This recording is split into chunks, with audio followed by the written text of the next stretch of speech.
आप जनता के बीच जा रहे हैं, कितना उत्साह लोगों में देखने को मिल रहा है? देखिए, अभी जो हमारा कार्यक्रम, ये कार्यक्रम विशेष कार्यक्रम है। प्रगतिशील हिमाचल प्रदेश के 75 वर्ष पूर्ण हुए हैं, जहां पूरा देश आजादी के 75 वर्ष के नाते अमृत महोत्सव मना रहा है। वहां हिमाचल प्रदेश पे अपने 75 वर्ष अपने गठन के, यानी अपनी स्थापना के पूर्ण होने का मना रहे हैं। हम चुनाव के वर्ष में हैं, तो स्वाभाविक रूप से इसलिए बाकी चीजों को छोड़ करके हमने और कार्यक्रम न तय करके एक कार्यक्रम तय किया कि हम हिमाचल प्रदेश में 75 कार्यक्रम अलग अलग स्थानों में करेंगे, सब विधानसभा क्षेत्र में करेंगे। और उसके पीछे कोई और हेतु नहीं कि हिमाचल प्रदेश की इस यात्रा में सब लोग साथी रहे। उनका बहुत बड़ा योगदान हिमाचल प्रदेश के विकास में इस यात्रा में रहा है, और इस यात्रा में उनके सहयोग के लिए उनका आभार व्यक्त कर रहे हैं।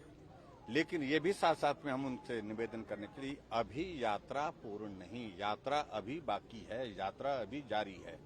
इसलिए आने वाले समय के लिए भी आपके योगदान की बहुत बड़ी सक्रिय सहयोग की आवश्यकता है।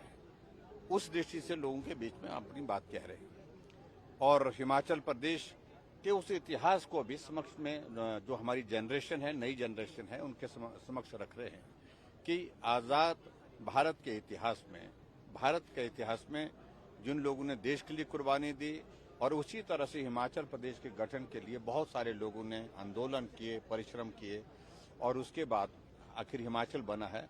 तो उस इतिहास को भी जाने। अभी आपने ये प्रदर्शनी देखी जहां हम खड़े हैं, इसमें आप एक झलक देखेंगे हिमाचल तब और हिमाचल अब। अलग अलग सेक्शन में, अलग अलग क्षेत्र में हम कहाँ थे। हम शिक्षा के क्षेत्र में उस वक्त कहाँ थे, स्वास्थ्य के क्षेत्र में कहाँ थे, रोड के इंफ्रास्ट्रक्चर के क्षेत्र में हम कहाँ थे। उन तमाम सारी चीजों का एक झलक जो है आप देख सकते हैं प्रदर्शन के माध्यम से। तो इस प्रकार से पूरे प्रदेश की जनता का जहाँ धन्यवाद, और आगे के लिए उनका सहयोग चाहिए हिमाचल के निर्माण के लिए, हिमाचल को विकास की राह पर आगे बढ़ाने के लिए।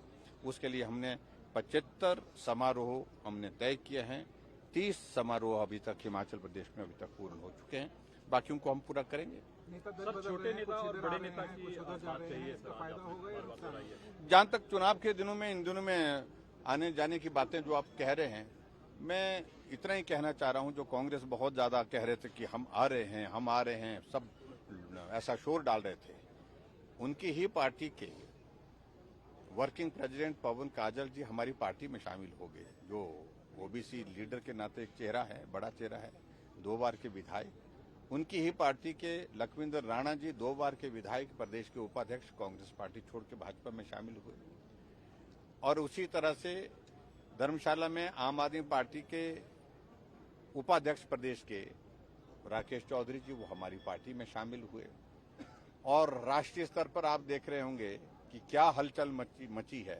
गुलाम नबी आजाद हो गए, उन्हें कांग्रेस पार्टी छोड़ दी, सभी पदों से छोड़ दिए, सब प्राथमिक सदस्यता छोड़ दी। आनंद शर्मा ने कांग्रेस पार्टी के उस जिम्मेवारी का निर्वहन करने के लिए मना कर दिया, और कि मुझे पूछा नहीं जाता है सारी बातों के लिए। बहुत सारी बातें उन्होंने कही, उनमें मैं जानना चाहता। आखिरकार ये परिस्थिति इसलिए बन रही है कि कांग्रेस पूरे देश में समाप्त हो रही है, जिसका कुछ पूरे देश में बचा नहीं, तो हिमाचल में कहां से बचेगा, कौन बचाएगा उनको? नहीं बच पाएंगे। कारण उसमें यही है कि अपने ही कारनामों से डूबे हैं, और इसलिए दोष किसी को दे नहीं सकते। सर, बीजेपी कहती थी कि हम कांग्रेस मुक्त करेंगे, और बीजेपी कहीं ना कहीं कांग्रेस, देश कांग्रेस मुक्त हो रहा है। 2 राज्यों में जहां सरकार है, आज चुनाव हो जाए तो वहां पर ढूंढे नहीं मिलेंगे। सर, विपक्ष लगातार आरोप लगा रहा है कि सरकारी कार्यक्रमों के माध्यम से भाजपा के कार्यक्रम करवाए जा रहे हैं, क्या कहेंगे? ये कार्यक्रम यहाँ आपके सामने था, सरकारी कार्यक्रम था। तो भाजपा का क्या, सभी पार्टी के लोग थे। आपने डॉक्यूमेंट्री देखी होगी। आज से पहले, मेरे से पहले 5 मुख्यमंत्री जो और रहे, सबका उसमें चित्रण किया हुआ है। और हमने हिमाचल प्रदेश में जो काम हुआ है, लोगों को उसका श्रेय दिया है। तो मैं समझता हूँ कि इस तरह की कोई बात वो कह रहे हैं, वो कहते रहेंगे। उनके पास जब कहने के लिए कुछ नहीं है, तो यही चीजें कहने के लिए होंगी। तो मैं इतना ही कह रहा हूँ, हम अपना दायित्व। और चुनाव को लेकर क्या अभी स्टेटस है सर? जिस दिन आचार संहिता लगेगी, उस दिन हम पार्टी का झंडा लगाएंगे। आप लोग, क्योंकि सभी पार्टियों से मिलकर ही चुनाव आयोग तय करता है। देखिए, ऐसा नहीं, चुनाव आयोग एक स्वतंत्र, एक कॉन्स्टिट्यूशनल संस्थान है। वो अपने नियम और इसके मुताबिक जो है वो निर्णय करेगा और जब भी निर्णय करेगा वो जो भी स्थिति होगी उसको देखेंगे। कांगड़ा मंडल नाराज चल रहा है सर। हाँ जी, कांगड़ा का मंडल नाराज चल रहा है कांगड़ा विधानसभा क्षेत्र का। नहीं, वो नाराजगी दूर हो गई, वो आपको जानकारी नहीं मिली होगी। सीएसके विभाग हाँ जी, हाँ जी, हाँ जी। देखिए, करुणामूलक की हमने सबसे ज्यादा नौकरी हमने दी है, लेकिन बात ठीक है, कुछ लोग गुमराह हो गए और हमने ही करुणामूलक के लिए ये प्रावधान किया कि 50 साल नहीं, जब तक नौकरी है किसी की मृत्यु होगी उसके लिए मदद करेंगे, उसकी नौकरी मिलनी चाहिए, पात्रता उसकी समाप्त नहीं होनी चाहिए।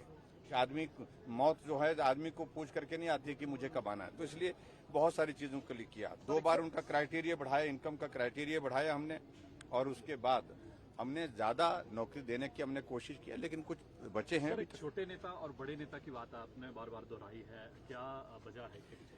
ये शब्द मुझे तब बोलना पड़ा जब कुछ नेता अपने आप को इतना बड़ा मानने लगे कि दूसरे को वो आदमी ही नहीं मानने की मानसिकता रह गई उनकी, और इस तरह से भाषा का इस्तेमाल करना कि इस काम को बड़े बड़े नेता नहीं कर पाए।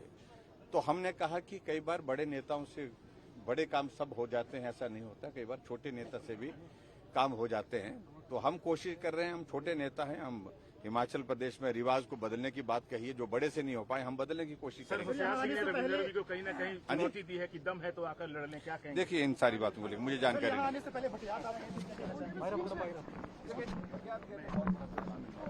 चंबा जिला में बहुत बड़ी क्षति हुई है, बहुत बड़ा नुकसान हुआ है। आज मैं वो कैंप में जाकर के आया,